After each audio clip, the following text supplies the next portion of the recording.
Silencio. Muy buenas noches, querida audiencia. Una vez más, queremos ofrecerle un programa interesante, un programa que revele, que demuestre la situación que vive el país, la situación que vive el mundo. Pero antes que nada quisiéramos señalar 3 temas que fueron para mí de fundamental importancia en esta semana. En primer lugar, la condena a prisión de 3 años del ex ministro de la Corte Suprema de Justicia, el doctor Bajac, Óscar Miguel Bajac. Recuerdo que era presidente del Congreso de la República en el año 2004, cuando le tomé el juramento, y también recuerdo con tristeza cuando por razones de disciplina partidaria tuvimos que votar. Yo no votaba porque era presidente, pero digamos no me opuse por el señor Bajac. El señor Bajac fue condenado por ladrón, sencillamente por ladrón. Y verdaderamente es lamentable que un miembro de la Corte Suprema de Justicia, uno se imagina, un ex magistrado, ministro de la Corte Suprema de Justicia, termina su carrera y ¿a dónde va? Y tiene que ir, se supone, a dar cátedra, tiene que ser un hombre que imparta doctrina, que enseñe, que ilustre, que pueda ostentar la ética de haber ejercido un cargo tan encumbrado, pero tan importante y tan sensible para la democracia. Porque la democracia no es neutral, la democracia tiene valores, es el bien contra el mal. Y solamente la gente honesta puede luchar y ampararse en el bien. El señor Bajac, yo lamento, lo digo con toda tristeza, lamento no haberme opuesto a su nombramiento, pero verdaderamente le echa bleque a la tradición del Partido Liberal y también a una escasa, tenue tradición jurídica de algunos magistrados que han demostrado en el Paraguay que están por arriba de la presión política o del interés crematístico de la búsqueda del dinero. Bajac fue condenado no por una cuestión política, sino directamente porque persiguió sus objetivos económicos. Quiso lucrar desde el cargo de ministro de la Corte Suprema de Justicia. Lamentable para el Partido Liberal, lamentable para Bajac, lamentable para la justicia paraguaya. Por otro lado, escuchamos las declaraciones del diputado Yamil Esgait. También las declaraciones del diputado Yamil Esgait son, de todo punto de vista, debemos impugnarlas, son detestables, son una amenaza que no se condicen con el Estado de Derecho.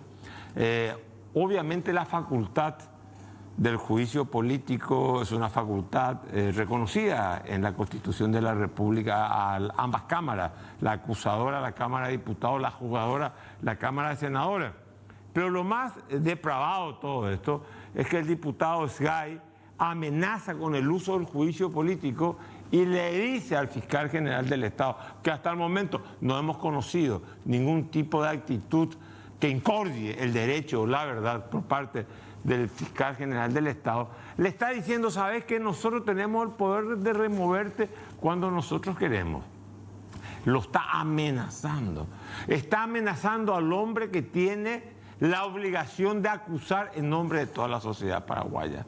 Verdaderamente poco favor le hace Bajac, poco favor le hace el diputado Esgait a la necesidad que va a tener el gobierno de Santiago Peña, que es construir uno de los pilares de la democracia, remozar, darle contenido ético y jurídico a uno de los pilares de la democracia, que es el Poder Judicial en el Paraguay. Tercer punto que no podemos soslayar y no podemos dejar de lado, es la convención del Partido Liberal Radical Auténtico. El Partido Liberal Radical Auténtico, más allá de la pésima elección que hizo y los magros resultados obtenidos, no hay que desconocer que el Partido Liberal sigue siendo el partido de mayor trascendencia dentro de la oposición paraguaya. Así que a la democracia, al presidente Santiago Peña le conviene tener una oposición fuerte que pueda cuando él cometa errores, hacerle enmendar los errores que él pueda cometer. Todo ser humano comete, todo gobernante comete errores cuando gobierna. No hay uno que se salve de esa regla de hierro. Pero el Partido Liberal, de nuevo, está en una crisis. Está en una crisis porque el expresidente del Partido Liberal, Efraín Alegre, al cual le hemos servido, los liberales le hemos dado 3 veces la confianza para que él sea el candidato del Partido Liberal. No pudo lograrlo, él cumplió una función histórica dentro del partido. Y tiene que irse a su casa o dar un paso al costado y esperar y lanzarse a una senaduría si quiere. Nadie le está cercenando su derecho político. Lo que no se puede negar es que después de 3 campañas electorales en donde perdió las 3 veces y la última perdió con una gran diferencia electoral y los errores son atribuibles a su conducción política por una cuestión de ética y de grandeza que el Paraguay necesita, él tiene que dar un paso al costado. Si Efraín Alegre desaparece del escenario político como cabeza del Partido Liberal Radical Auténtico, tampoco yo no creo que el Partido Liberal pueda resolver todos sus problemas.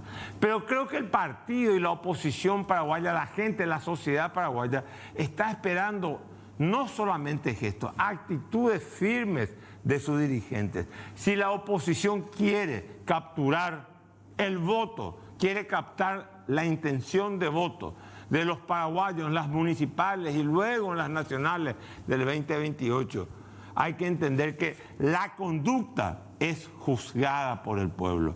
Y el señor Efraín Alegre tiene que facilitar el trabajo dentro del Partido Liberal. Que no judicialice la decisión.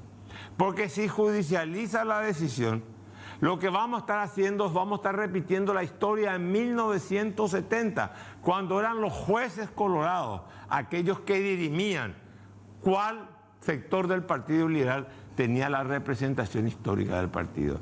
Por lo tanto, al señor Alegre le decimos, al cual le hemos servido como liberales, le hemos votado como liberales, le decimos, dé un paso al costado, sea grande, deje que el partido hoy siga otro rumbo o que el partido se encuentre con sus propias raíces históricas, cosa que definitivamente no se pudo hacer.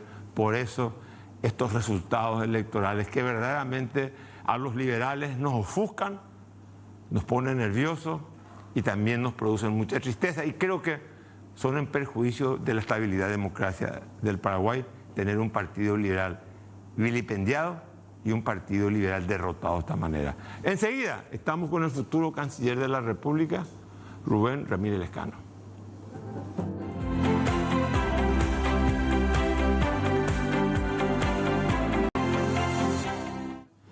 Muy buenas noches de nuevo. Estamos con el futuro canciller de la República del Paraguay, Rubén Ramírez Lescano, un hombre que viene del mundo diplomático y también del mundo, de alguna manera, del mundo financiero, porque conformó e integró órganos financieros como la CAF, la Confederación Americana de Fomento. ¿Cómo estás, mi querido amigo canciller? ¿Cómo estás? Un placer, Carlos. Un gusto de estar contigo mirando lejos. Bueno, ¿por quién es Rubén Ramírez Lescano? Hicimos un pequeño resumen, muy pequeño, de tu currículum y de tu vida. Rubén Ramírez Lescano fue designado por el presidente electo de la República, Santiago Peña, como el próximo ministro de Relaciones Exteriores. Ramírez Lescano es economista por la Universidad de Buenos Aires, máster en Política Internacional por la Universidad de la Sorbona de París y estudió Administración de Negocios en la Universidad de California, Los Ángeles. En su larga trayectoria en la carrera diplomática, fue promovido al rango de embajador por el escalafón diplomático del Ministerio de Relaciones Exteriores en el año 2004. Fue viceministro de Relaciones Económicas e Integración y, posteriormente, ministro de Relaciones Exteriores en el gabinete del presidente Nicanor Duarte Frutos. Bueno, como acabamos de escuchar, tu segunda vez como canciller. La estás repitiendo, digamos. Sí, es siempre una gran oportunidad de poder servir al país. Creo que una segunda ocasión con un poco más de experiencia, habiendo transitado durante estos últimos 15 años el sector multilateral y el sector financiero privado, creo que estamos justamente comprometidos con el desarrollo y la construcción de la democracia paraguaya y de la diplomacia, que es una de las herramientas fundamentales para el desarrollo. Decime, yo sabía que vos habías sido canciller, pero pensaba que era de Lucho González, no sé por qué se me ocurrió. Pero, a ver, con Nicanor convengamos que él tenía un barniz ideológico inclinado a la izquierda, ¿verdad? De hecho, tuvo una simpatía por Chávez, una vez se puso una boina, en fin. Pero tenía, digamos, era también la coyuntura al momento. Había un tipo de populismo de izquierda en la región. Nicanor un poco reflejaba eso. Ahora vas a ser vos canciller de un presidente que está ubicado más, digamos, en una tendencia, no sé si neoliberal, liberal, digamos, más él mismo, ideológicamente, amigable al capitalismo, a las reformas del Estado. No va a tener dificultades o cómo la política exterior no sufre algún cambio de rumbo ante dos presidentes, digamos, vos como canciller, ¿cómo la vas a gestionar?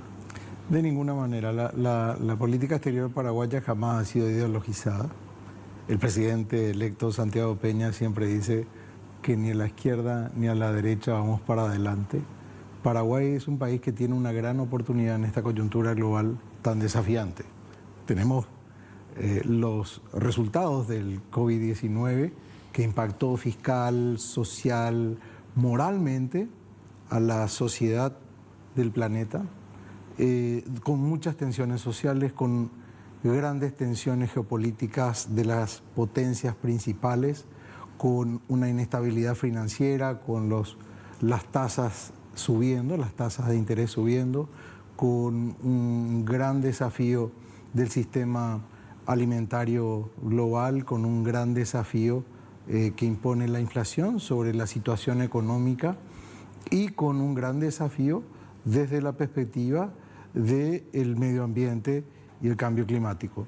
Es decir, tenemos un mundo con riesgos importantes y en ese contexto Paraguay se encuentra con una situación sólida macroeconómicamente, pero sin convertir esos resultados en la realidad cotidiana de nuestra sociedad, de las personas, con una situación de activos como el agua, la tierra, las condiciones de generación energética, que son activos importantes, Itaipú, Yacyretá, Caraí, la posible maquinización de Iguazú.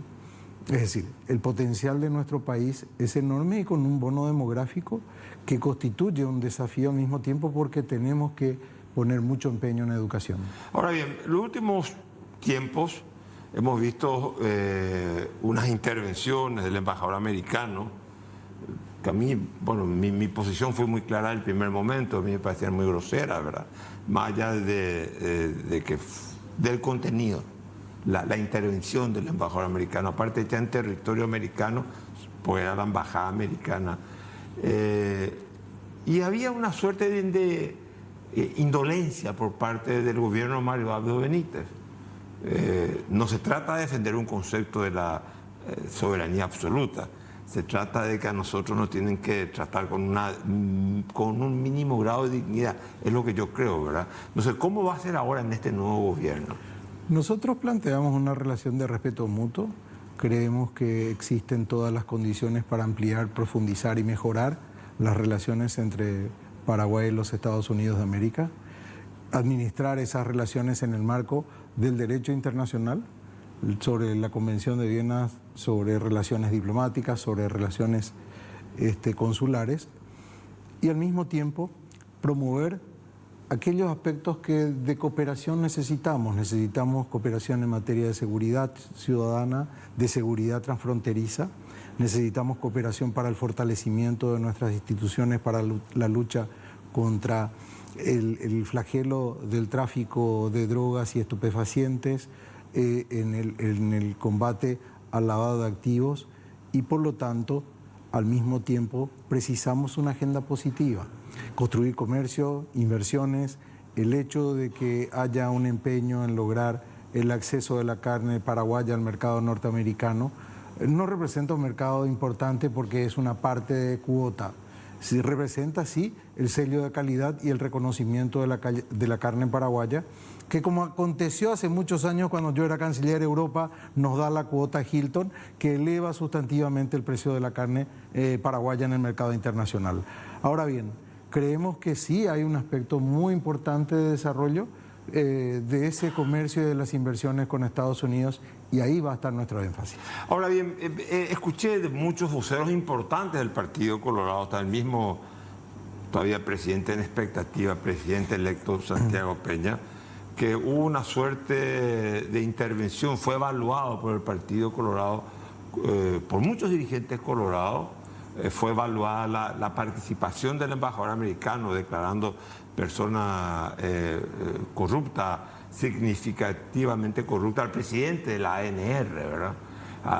Muchos colorados evaluaron como una intromisión del embajador americano en una contienda electoral para favorecer al candidato de la oposición. Esa es la lectura del Partido Colorado.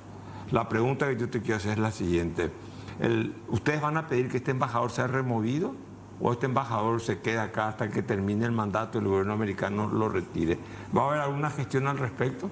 No, no hay una gestión para que él se retire. Nosotros creemos de que Estados Unidos, cuando adopta sus decisiones de manera soberana y en el impacto de sus leyes y de su territorio, tiene toda la posibilidad de hacerlo. Lo que sí hemos llamado la atención es de que no es la forma de hacerlo. Si bajo nuestra administración esto no se va a producir porque, como te decía antes, la Convención de Viena establece de que la comunicación entre los estados se produce a través de las respectivas cancillerías. Así que esa es una cuestión para nosotros clave. Pero acá no se dio. El canal no fue la Cancillería, no fue una conferencia de prensa. Por lo que hemos observado los ciudadanos. Y la dirigencia colorada evalúa como una intromisión para favorecer a una de las candidaturas. La pregunta, no se va a hacer nada. Queda como borrón y cuenta nueva con el embajador actual. Nosotros tenemos un alto diálogo con las máximas autoridades del país, con el Congreso de los Estados Unidos, con senadores, con representantes, con lo que sería la Cámara de Representantes, de manera que esa relación, como te decía al principio, Carlos, se construye bajo el respeto mutuo y bajo las normas internacionales. Fantástico. Entonces no se hace nada. ¿Qué se va a negociar en Itaipú? ¿El tratado o el anexo es solamente? En Itaipú nosotros no nos vamos a privar de negociar todo lo que haya que negociar para que sea un factor de desarrollo. Es uno de los activos más importantes de ambos países, porque Brasil también aprecia de manera importante lo que representa la generación de energía. El presidente Santiago Peña, el presidente electo, siempre dice que hace 50 años paraguayos y brasileños se imaginaron y desarrollaron este proyecto magnífico. Luego de 50 años ha cumplido sus objetivos. Es decir, el tratado preveía la construcción de una hidroeléctrica, la generación de energía y el pago de su deuda. Ese ciclo se ha cumplido completamente. Ahora tenemos que observar para los próximos 50 años cómo administramos este activo. O sea, no solamente el anexo C, vamos a buscar y a trabajar sobre todos los elementos. Carlos Mateo, vos fuiste vicecanciller, fuiste director de Itaipú, conocés sobradamente todo el espacio tan importante que tiene este activo para que se pueda convertir en un factor de desarrollo y por lo tanto vamos a trabajar en ese contexto. Tenemos una batería de alternativas, vamos a hacerlo de manera transparente y justamente el 13 es la fecha de inicio del proceso de negociaciones, que en realidad el anexo C no dice negociaciones de revisión, el anexo que establece la política comercial y tarifaria de la entidad binacional. Ahora, tu enfoque de la política exterior ¿vos apuntás más al multilateralismo que tuvo su apogeo, digamos, después de la Segunda Guerra Mundial, o a las relaciones bilaterales? ¿Dónde va a poner el acento vos? Viste, en relaciones bilaterales con Argentina tenemos el problema que nos están cobrando un peaje para el tránsito de las barcazas con bandera paraguaya. Con Brasil tenemos Itaipú. O sea, ¿dónde va a estar con Estados Unidos? Tenemos una agenda, digamos, no solamente comercial, sino también de lavado, de fortalecimiento. ¿Tu acento va a ser en priorizar las relaciones con 6, 7 países o va a ser irte a los organismos multilaterales, la diplomacia multilateral o la bilateral? Ambas. La multilateral es la que nos permite tener una gobernanza global.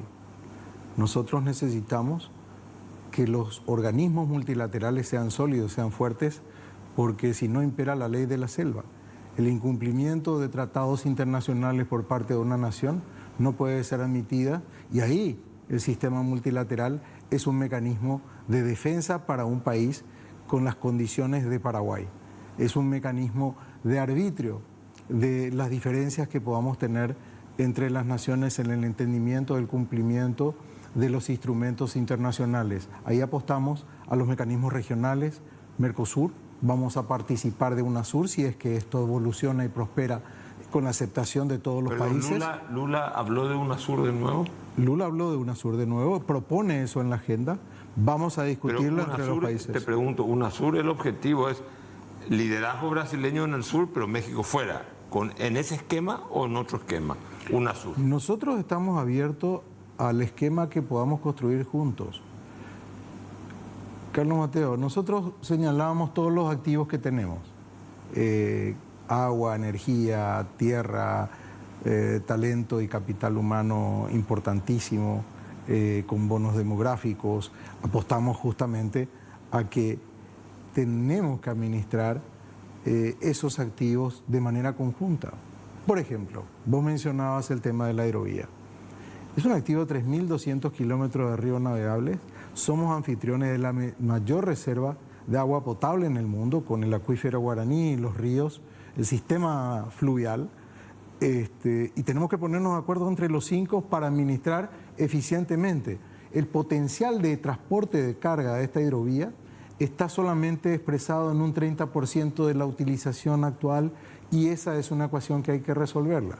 Las diferencias que hay en materia de las negociaciones internacionales, de mayor o menor apertura de las economías, de la necesidad de coordinación de políticas macroeconómicas y sectoriales. Por ejemplo, el sistema de cambios múltiples en Argentina, que plantea toda una necesidad de resolver de qué manera vamos a intercambiarnos cuando ellos carecen de dólares para pagar las importaciones.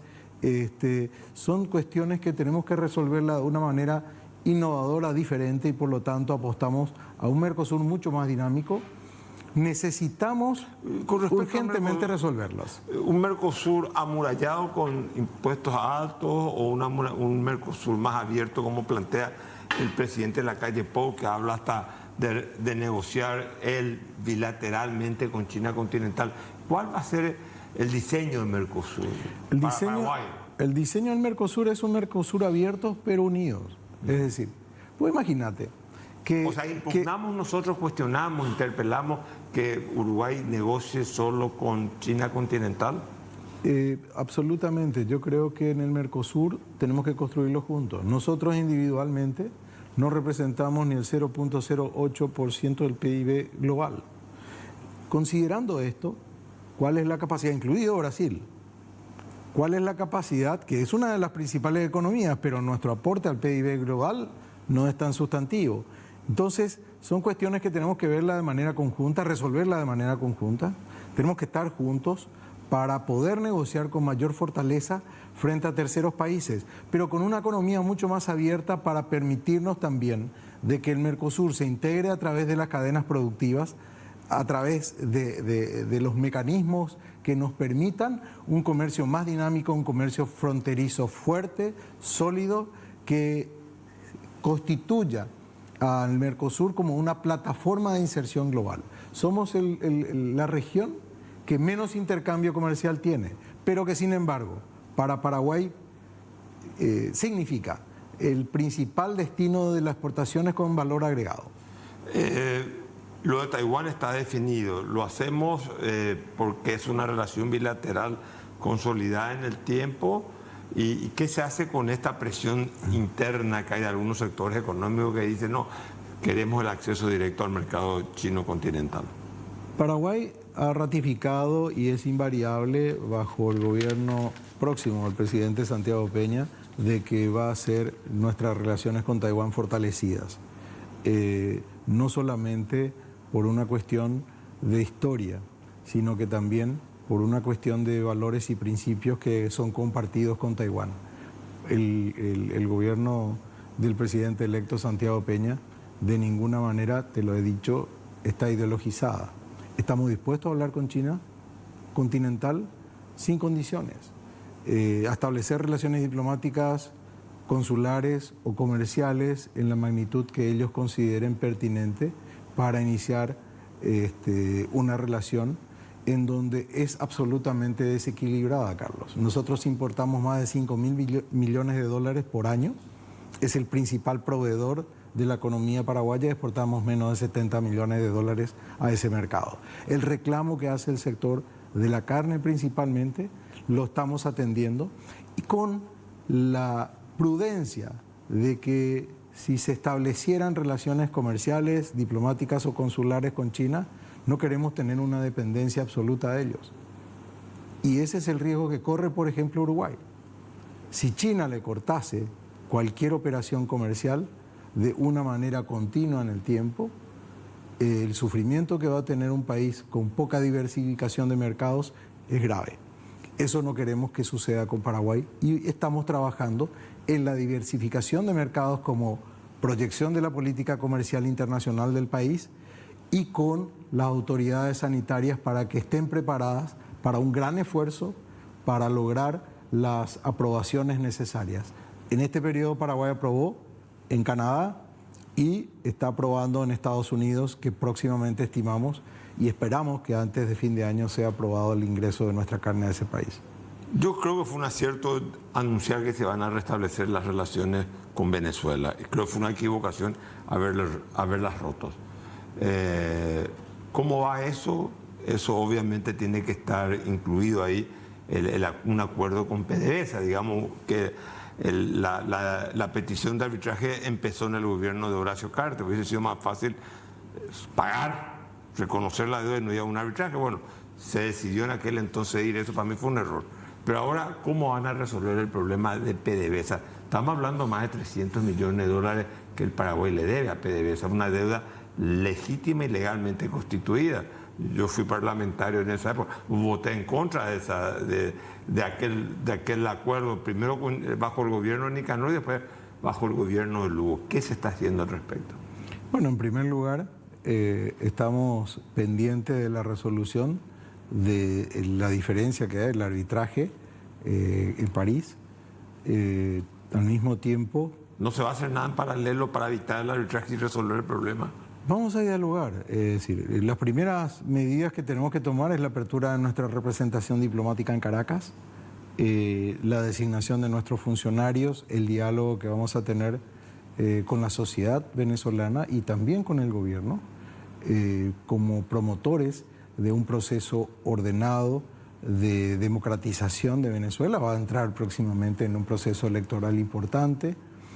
Y el tema de la deuda de nuestro país con PDVSA es reconocida por Paraguay. Eso no lo ignoramos y Paraguay ha honrado siempre sus deudas, Carlos. Y esta no va a ser una cuestión diferente. ¿Se va a esperar el arbitraje o previamente se va a tratar de resolver arbitraje diplomáticamente? Vamos a encontrar el camino de acuerdo con los resultados del diálogo, que es, digamos que el mecanismo más eficiente para encontrar soluciones a nuestras diferencias. El gobierno de Santiago Peña va a ser un gobierno que va a condenar los gobiernos autoritarios de América o que tienen un ropaje, digamos, que no respeta la separación de los poderes del Estado, que encarcela a los disidentes, caso Nicaragua. Vamos a tener una actitud proactiva en defensa de los derechos humanos, o no sé cuál va a ser la relación, cómo la Cancillería paraguaya va a observar y juzgar el proceso interno cubano, por ejemplo.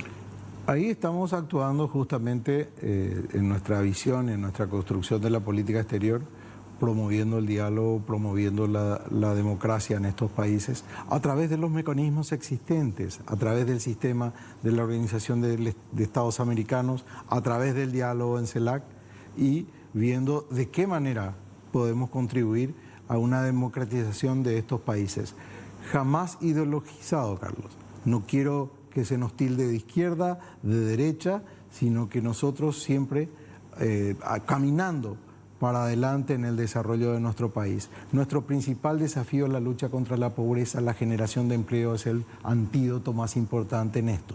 Y por lo tanto, nuestra prioridad en la política internacional está vinculada al desarrollo de una inserción de Paraguay mucho más activa en comercio e inversiones. Ahí vamos a concentrar nuestra energía, diversificando mercados, innovando relaciones, acercándonos al mundo árabe, acercándonos al mundo asiático, donde hemos estado ausentes durante muchos años, así como en el África. ¿Nos acerca al mundo árabe tener las embajadas paraguayas en Jerusalén? Nosotros estamos dialogando con el mundo árabe de una manera muy seria, muy abierta, y obviamente la apertura de la Embajada de Paraguay, el traslado de la Embajada de Paraguay de Tel Aviv a Jerusalén es una decisión adoptada por el presidente de la República y como resultado también de una promesa de campaña, y eso se va a sostener. Bueno, estuvimos con el futuro canciller de la República, don Rubén Ramírez Lescano, compañero, amigo, te deseo muchísima suerte. Muchas gracias. Que verdaderamente el Paraguay pueda insertarse en el mundo global con dignidad y que se respete al Paraguay también. Así lo vamos a hacer, Carlos. Muchísimas gracias, la amistad de siempre y el aprecio por tu profesionalismo ahora en comunicación, Carlos. Okay, muchas gracias, Rubén. Enseguida venimos con Ignacio Valdecasa, ex embajador de España en el Paraguay, diplomático en la Unión Soviética y diplomático en Rusia. Vamos a hablar de la guerra de Ucrania.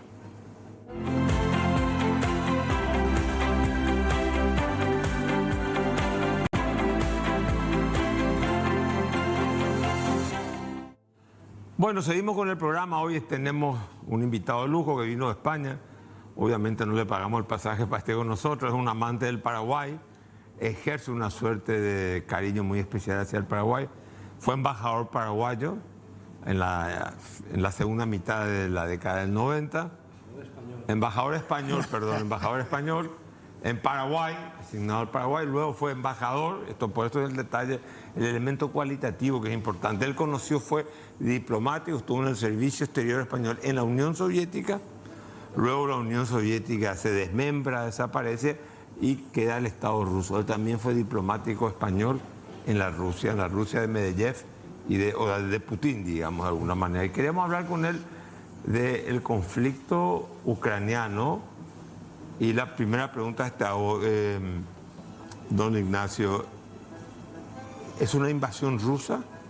O sea, la guerra en sí, ¿se origina por una invasión rusa? Evidentemente hay una invasión rusa. Lo que hay es también toda una historia detrás, toda una serie de causas muy complejas que yo creo que excederían el marco de este programa, pero evidentemente se trata de una invasión y de una agresión rusa contra Ucrania. Pero las razones históricas justifican la invasión. Bueno, eso ya depende de la situación ideológica y también estratégica en la que uno se sitúe. El caso muy parecido al que ocurrió en Cuba en el año 63 con el establecimiento de bases militares soviéticas y la pertenencia de Cuba al Pacto de Varsovia. Estados Unidos sintió que era una amenaza existencial. Una amenaza existencial, de acuerdo con el embajador jubilado Jack Matlock, que hizo de traductor, de intérprete entre Khrushchev y Kennedy. Y a raíz de la amenaza de Kennedy de ir a la guerra contra la Unión Soviética, directamente a la guerra nuclear, Khrushchev se retiró, Cuba se retiró, echó marcha atrás, ni Cuba no fue miembro del Pacto de Varsovia y no se establecieron bases militares de la Unión Soviética en la isla de Cuba. Claro, o sea, lo que me está diciendo es lo siguiente, a ver, pero más allá, tu razonamiento es un razonamiento que tiene que ver con un ajedrez geopolítico. Evidentemente. Pero más allá de eso, estábamos en Europa del siglo XXI, estaban los límites establecidos, reconocidos por Rusia, los límites establecidos por la comunidad económica, por el mundo. Hay razones, más allá de que yo coincido contigo, de que esa es una zona de influencia rusa y no le puedo poner misiles a los rusos ahí. O sea, lo que se discute en el fondo es si hay zonas de influencia o no hay zonas de influencia de las grandes potencias. Entonces, bueno, pues hay quienes hablan de la doctrina Monroe, quienes hablan de que, bueno, el profesor Jeffrey Sachs dijo, no sin un cierto humor, al gobierno mexicano que no se crean eso de que son libres para establecer las alianzas que estimen oportunas, porque si establecieran una alianza militar con China y bases militares chinas en Río Grande, pues tendría una respuesta fulminante del vecino del norte. O sea, a ver, no se justifica la invasión territorial, pero sí hay una explicación para la guerra por la presencia de la OTAN en territorio ucraniano. Claro, lo que dice... O sea, sí, no, es que hay que ver las cosas desde todos los ángulos, de todos los prismas. Rusia considera que la presencia militar de la OTAN en Ucrania es una amenaza existencial. Utiliza desde 2008 la misma frase que utilizó Kennedy en su relación con Khrushchev por el establecimiento de bases militares soviéticas en la isla de Cuba. Una amenaza existencial tener a la OTAN para Rusia, según dicen los rusos, una amenaza existencial tener bases militares de la OTAN en territorio ucraniano, porque eso implicaría también la pérdida de Crimea para Rusia, que aunque antes de la invasión pertenecía a Ucrania, estaba la base militar, base naval rusa, la más importante que tiene Rusia, en Sebastopol, y la salida al Mar Negro de todo el tráfico fluvial, de toda la economía del río Don, del río Volga, la salida del Caspio a través del río Volga, el canal y el río Don, y de todos los puertos del mar de Azov. O sea, la importancia estratégica es enorme. O sea, digamos, la presencia militar de la OTAN en Ucrania estaría de alguna manera significando una suerte de estrangulamiento, acoso contra Rusia, digamos. Sin duda alguna, los rusos lo sienten así. Sin duda alguna, los rusos lo sienten así. Los rusos del gobierno y los rusos de la calle, en una gran, inmensa mayoría. O sea, Ucrania nunca tuvo que haber caído en la tentación de quedarse miembro de la OTAN y se evitaba el conflicto. Ucrania tenía en su constitución, en su declaración de independencia, la neutralidad como un principio básico. Y esa neutralidad desapareció del ordenamiento jurídico ucraniano a raíz del golpe de Estado que se produjo en 2014. O sea, en el 2014 hay una modificación de la Constitución. Después del Maidán hay una modificación con la que se acaba la doctrina o el principio de la neutralidad por parte en Ucrania. Ahora, en este juego de tantos intereses, ¿Europa está actuando de motus propio o Europa está siendo instado a actuar por los Estados Unidos de Norteamérica? Bueno, pues ahí también depende de la posición en la que uno se sitúe. Para algunos Europa está actuando de motu propio y para otros pues está haciendo seguidismo de Estados Unidos. Todo eso es muy importante, Carlos, pero ahora lo más importante es que hay que terminar la guerra, que la guerra debería terminar cuanto antes, que hay que ir cuanto antes a una mesa. Eso es lo más importante en este momento. Pero te pregunto, la mesa significaría, o sea, las conclusiones, o sea, después de tanto esfuerzo bélico, tantas muertes, tanta destrucción, ¿Rusia se va a retirar de todo el territorio ucraniano o hay una zona ucraniana con mayoría rusa, aparentemente? Una inmensa mayoría rusa. Una inmensa que digamos serían prorrusos, es decir, obviamente. No, son rusos. Son rusos, pero claro, pero en el conflicto dicen queremos ser estados independientes dentro de Ucrania, no queremos ser ucranianos. Supuestamente, sí. Supuestamente. Bueno, sí. ¿Y cómo se va a resolver este problema? O sea, reconociendo que Sebastopol sea ruso o sea ucraniano y que estas dos zonas territoriales sean independientes. Para eso está la mesa. Lo que hay que partir de la base de la realidad. Todas las guerras terminan en una mesa de negociación o de rendición. Tenemos que excluir la mesa de rendición porque en el caso de Rusia, como ha dicho hasta el filósofo Habermas, no sabemos todavía cómo se derrota en una guerra total a una potencia nuclear.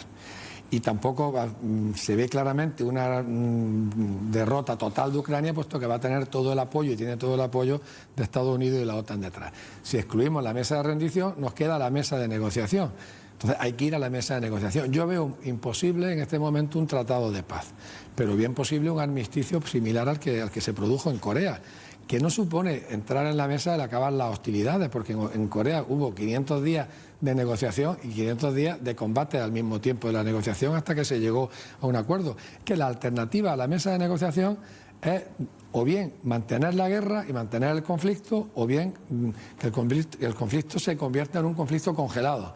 Y eso es tener una llaga purulenta viva en el centro de Europa, que eso no interesa a nadie, ni a Rusia, ni a Ucrania, ni a la OTAN, ni a Europa, absolutamente a nadie. Pero el otro día leía declaraciones del presidente Lula, donde cuestionaba que los europeos siguieran proveyendo armamento a Ucrania, que eso sería, digamos, seguir alimentando el fuego, seguir fagocitando esa guerra. Sí, evidentemente, es lo que te digo. Aquí hay multitud de posiciones y Lula tiene una posición que pone en duda el concepto que tenemos los europeos de que todo el mundo está apoyándonos a nosotros y apoyándonos a la OTAN.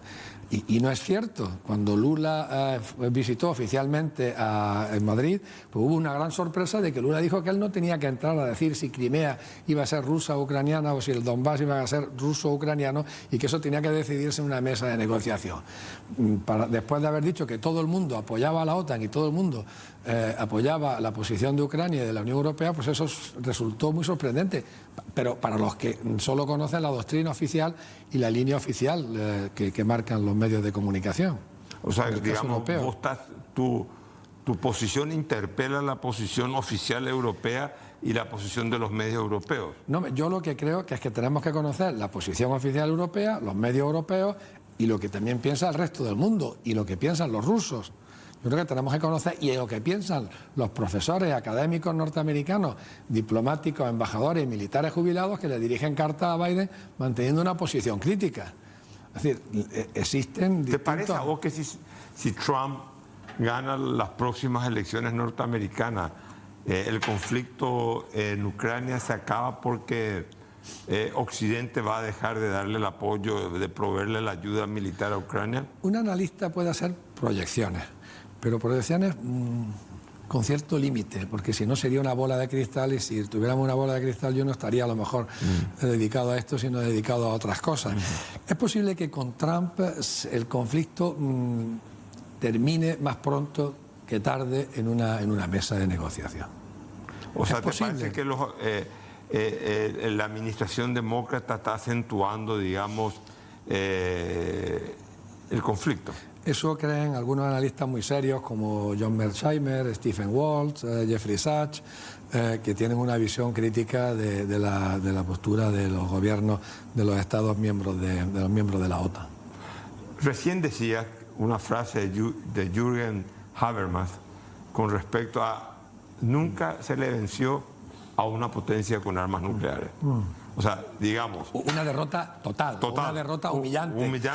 Estados Unidos se tuvo que irse de Vietnam y se tuvo que ir de Afganistán. Sí. Pero eso no fue una derrota humillante ni una derrota total. Fue una pequeña escaramuza que le salió mal y bueno, pues se retiraron y eso no afectó para nada. Pero si Rusia pierde la salida al Mar Negro, si Rusia tiene una base militar de la OTAN a 200 kilómetros de Moscú, y Rusia no puede sacar el río Don y el río Volga y el Caspio, no tienen salida al Mar Negro, pues estamos hablando de una catástrofe estratégica importante para Rusia.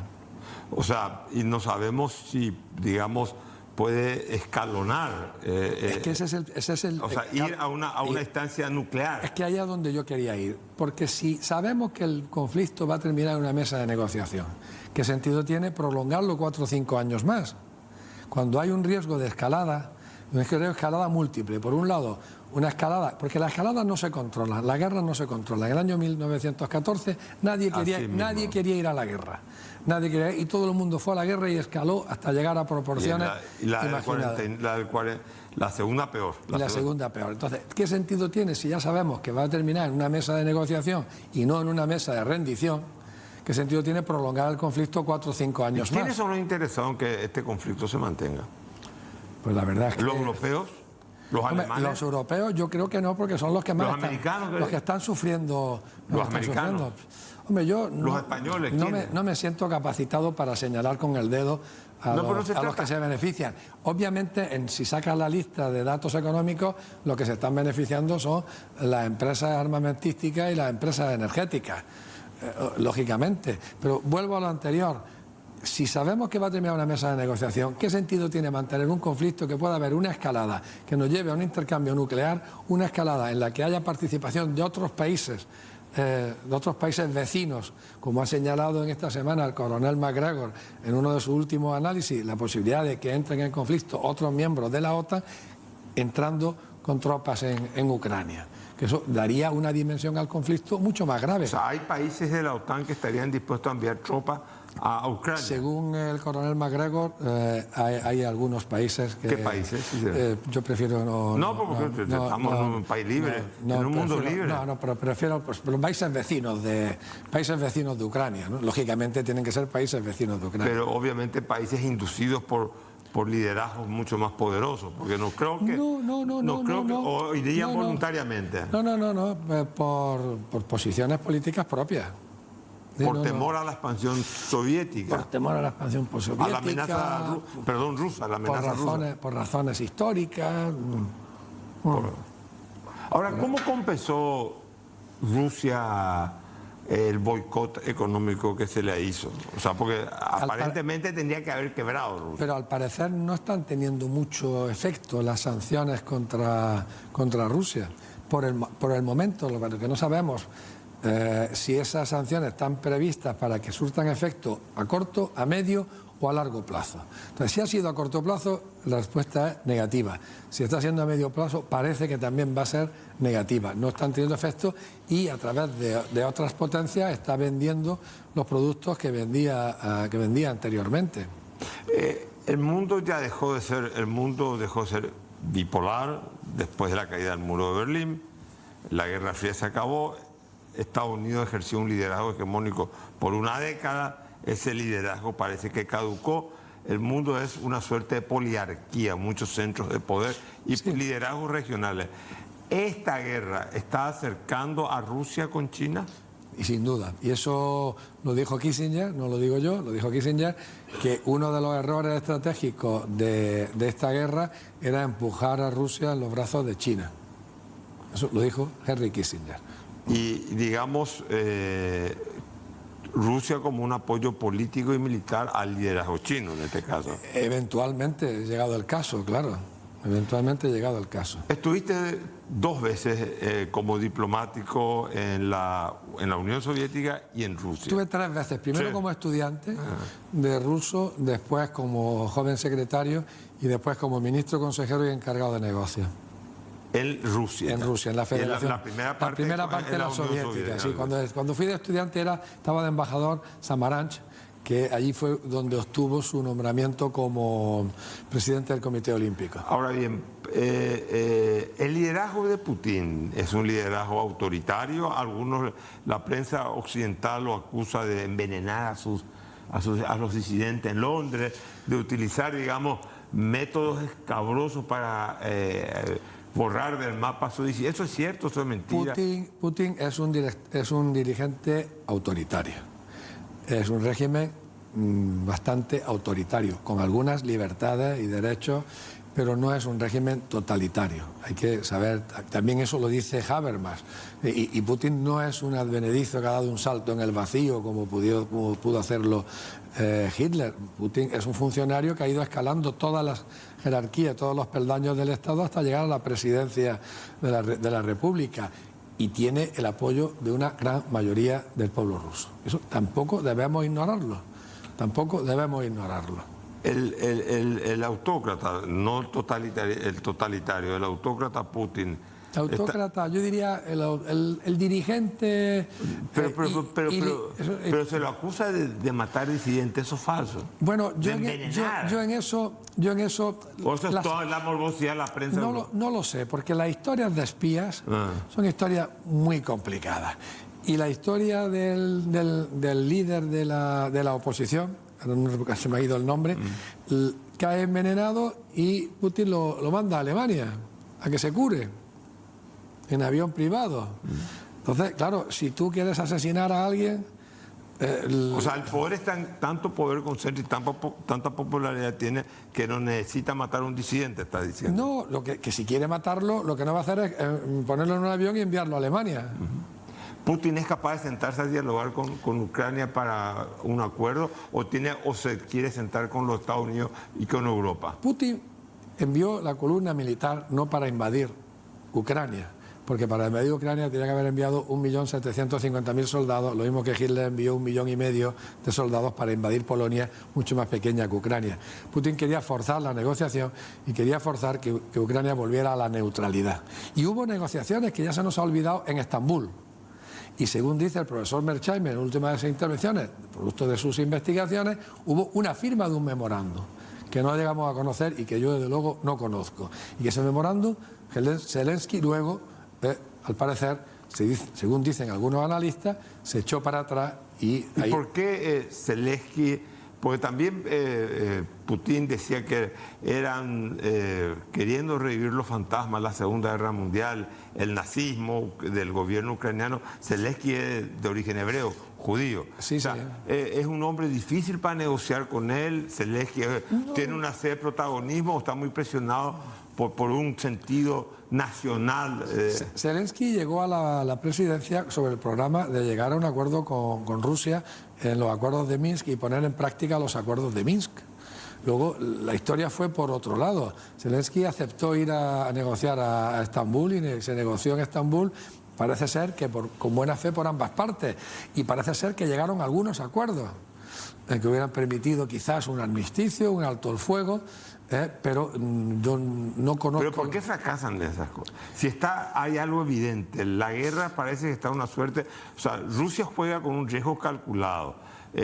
Los ucranianos tienen una posibilidad de resistencia también calculada. O sea, el daño que se puede causar todavía es hoy por hoy calculable. No sabemos porque... no sabemos, Carlos. ¿Por qué continuar en una dinámica que va a terminar destruyendo la infraestructura del país? En todo caso, Ucrania va a quedar completamente destruida. Eso es evidente.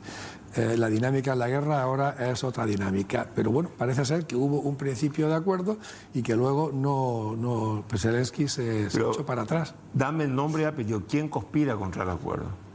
¿Quién conspira contra el acuerdo? La realidad te sugiere un acuerdo. Debe haber una legión. Pero hay una mano oscura allá, no, yo creo o no que queda el nombre, tu formato diplomático te impide. Según Mearsheimer, que es una autoridad en este terreno, fueron los países OTAN los que obligaron a Zelensky a hacer marcha atrás en el acuerdo. En el principio de acuerdo que se alcanzó en Estambul. Pero a mí no me consta. Me parece plausible.